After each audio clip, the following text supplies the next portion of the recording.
أعوذ بالله من الشيطان الرجيم. بسم الله الرحمن الرحيم. واستبق الباب وقدت قميصه من دبر وألف يا سيدها لدى الباب. قالت ما جزاء من أراد بأهلك سوءا إلا أن يسجن أو عذاب أليم.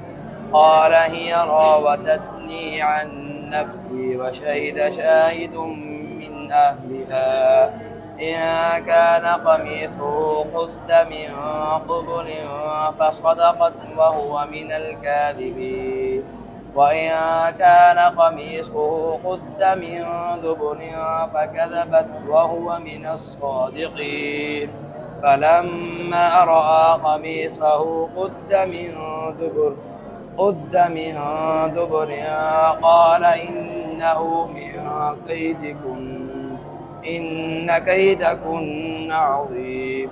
يوسف أعرض عن هذا واستغفري لذنبك إنك كنت من الخاطئين. صدق الله العظيم.